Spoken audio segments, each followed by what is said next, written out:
Shalom, praises to Yahweh, Bashem, Yahshua, Bashem, God, Kadash, double honors unto the elder apostles of great most of the world, and Shalom to all. This is Paya Allah. That's how the video which is time.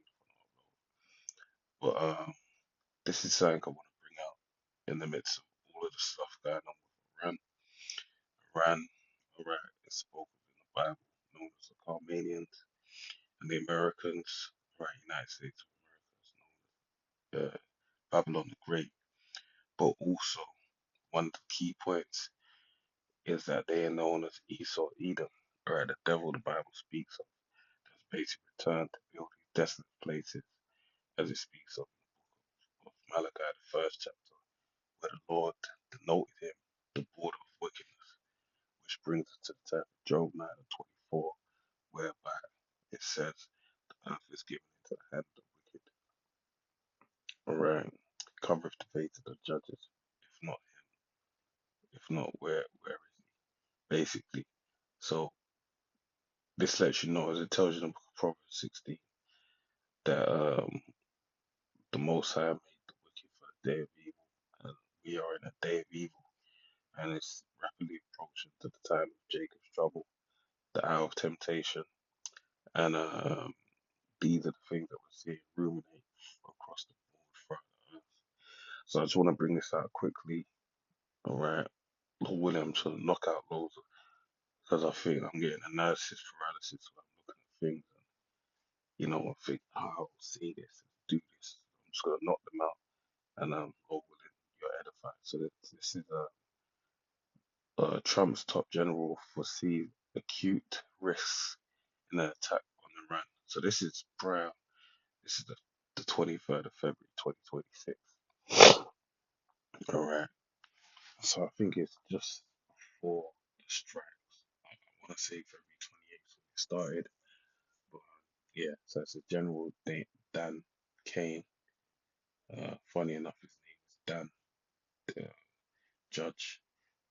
So it's just some judgment. Joint Chiefs of Staff Chairman has cautioned that a lack of munitions and support from allies could mean greater danger for U.S. troops. People familiar with the discussions as only the reason the Trump administration weighs on the attack on the Pentagon's also it's already started during the time. Top general has cautioned President Donald Trump and other officials that shortfalls in critical munitions and a lack of support from allies will add significant risk to the operation and to the U.S. personnel, according to the people familiar with internal discussions. General Dan Kane, chairman of Joint Chiefs of Staff, expressed his concerns at White House meeting last week with Trump and his top aides. These people said, caution any major operation against Iran will face challenges because the U.S. munitions stockpile has been significantly depleted by Washington's ongoing defense of Israel and support for Ukraine.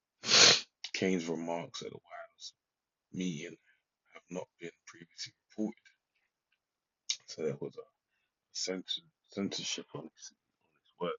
Separately, in Pentagon meetings this month, Kane also has raised concerns about the scale of any Iran campaign, its inherent complexity, and the possibility of U.S. casualties. One person said, "The general has said that any operation will be made uh, all the more difficult by lack of allied support." This person said, speaking like others on the condition of anonymity to discuss private conversations. All right. In a statement, Kane's office said that in his role as the president's top military advisor, the chairman provides a range of ministry options as well as second considerations and associated impacts and risks to the civilian leaders who make America's security decisions. Kane, the statement adds, provides these options confidently. So basically, this Dan Kane came out and basically didn't support it, and we're seeing everything he said. basically come to fruition right now. All right, Trump's basically sent his troops to Iran to die, and there was a clip that came out. I see it on Willie D, where Jake was basically saying, brother was basically saying, man, you can hear the gunfire closing in. We're not winning this war. We're getting our ass handed to us by Iran. All right. So that's presently what's going on. They're trying to, you know, put up a bold front, but if you pay close attention to what's actually happening, you'll know that, you know, Trump said he's won the war 7 times, but yet he's asking for, you know, aid and help to open up the Strait of Hormuz. That doesn't sound like someone that's winning. All right. And the stakes are getting higher. All right. You can see the desperation and the point that, you know, the places that are being hit are obviously to try and go back to the negotiation table with, you know, the chips, a strong hand, all right, with favorable negotiation, negotiate. You know what I'm saying, man. So lucky. There's a point I'm thinking of that's to kind of tie this all in. Um,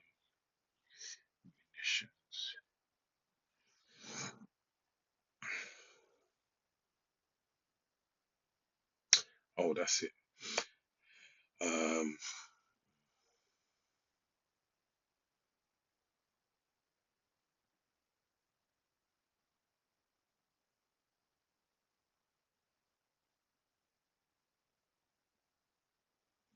so we know when Trump came into office, that's it. He fired a lot of them. So we can see. I guess this may be right at the beginning of the Iran situation. I'm not too sure.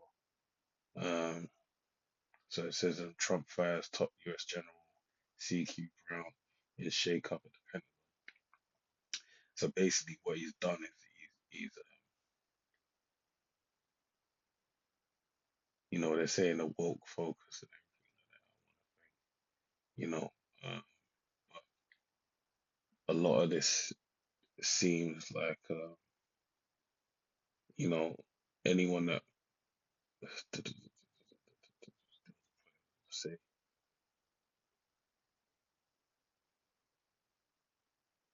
basically he's gutted a lot of the people in the military. All right, that's it. This is probably a better one.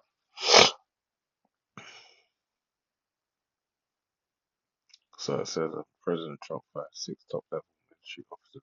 A retired Rear Admiral reacts. Firings at the most senior level of the U.S. military are causing concern amongst present and former military leadership about the political independence of the nation's defense forces. Last night, President Donald Trump fired 4-star General Charles Q. Brown Jr., a one-time firefighter who was only the second black officer to hold the title of the chairman of Joint Chiefs of Staff. In total, 6 Pentagon officials have been fired, including the first woman to lead the Navy, the Vice Chief of Air Force. Yeah, and this sounds like people that are not in alliance with his agenda right now. But at the same time, you know, this takes away, due to a prejudice, you could say, this will take away strong advisors that would have advised him against the war. And that's really the point I actually wanted to address. Right. So,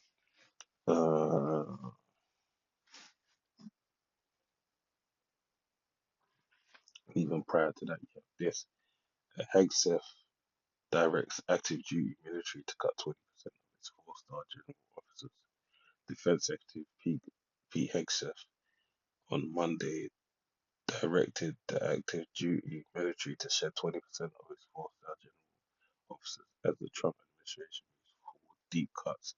And it says more efficiency, but the critics worry it could result in more politicized force. Um, so yeah, seeing things like this back in going back, and now we're seeing where we are. it seems like he basically shaped it, according to the point being the Heavenly Father brought this man, all right, into this. All right, what's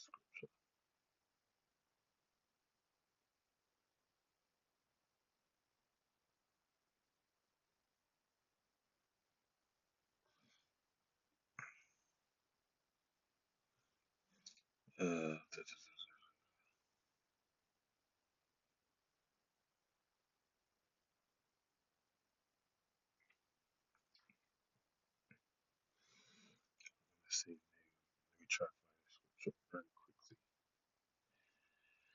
quickly.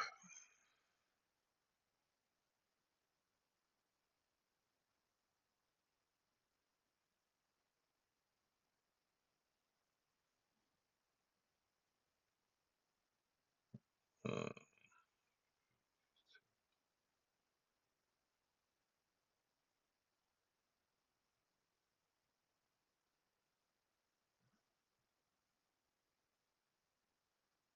so,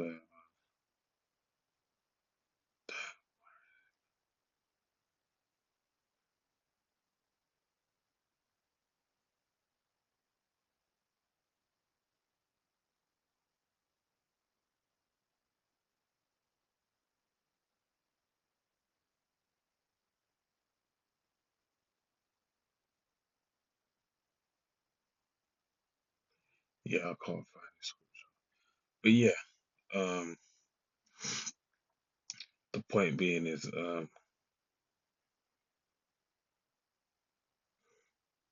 that these risks that were foreseen prior are basically coming into play, all right, and ultimately it's going to lead to their destruction, right? We're seeing America getting their ass handed to them.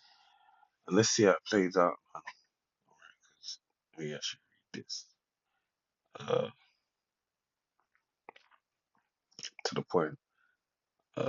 Matthew 24 and 4. And Yahushua answered and said unto them, take heed that no man deceive you, for many shall come in my name, saying, I am the anointed, and shall deceive many. And ye shall have wars and rumors of wars. See that ye be not troubled, for all these things must come to pass, but the end is not yet. For nation shall rise up against nation, and kingdom against kingdom. And there shall be famines and pestilences, and earthquakes in diverse places, and all these at the beginning of sorrows. Alright, so as we know, the key prophecy before World War III can kick off is that of the MOTB, right? That rice grain, right, has to be presented for all the people to be put inside their bodies. Once that's brought about, then World War III can really be set. The destruction of America is really set to play. But the rumblings we're seeing going on, it could be one of many wars or rumors of war. Well, war actually actively going on, or we can could be seeing the makings of World War III. All right. So